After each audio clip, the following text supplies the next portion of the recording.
You are looking at a live view of SpaceX's first Crew Dragon spacecraft atop a Falcon 9 rocket awaiting liftoff in just under an hour from now as part of the first crew demonstration mission to the International Space Station for NASA.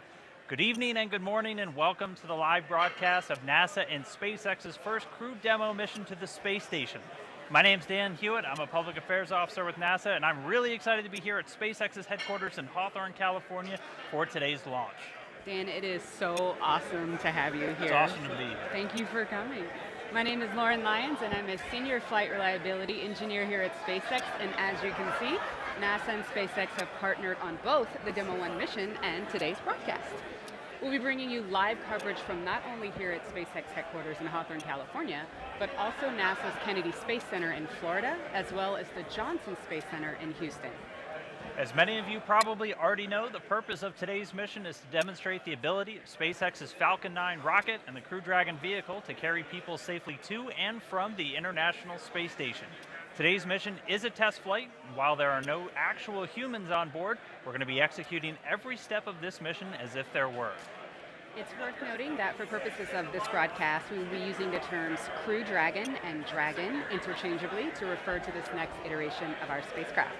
The Dragon we fly for our CRS missions has already made 16 visits to the International Space Station, but this is the first time that Crew Dragon is making that journey. From start to finish, this mission will last approximately 6 days, and it's going to start with liftoff just under an hour from now.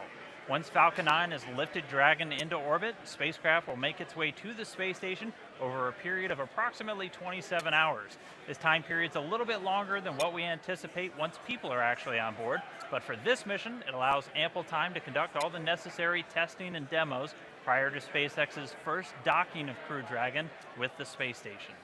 Once Dragon arrives at station, it's expected to stay for about 5 days, during which time it'll undergo a series of checkouts of many of the new systems, as well as the ISS interfaces. While it's docked, it'll deliver some cargo to space station that we've launched, but it will also bring some cargo back that the crew will pack up in Dragon on the way back home. At the end of that 5-day dock period, Dragon will depart the ISS for a splashdown in the Atlantic Ocean, where it'll be met by recovery crews and transported back to our site at Cape Canaveral. And for everybody watching and following along at home, if you have a question about this mission or any of the upcoming crewed missions, we'd love to answer them later in this broadcast. You can send them in using the hashtag AskNASA on Twitter. This is such an awesome and exciting day for the teams both at NASA and SpaceX.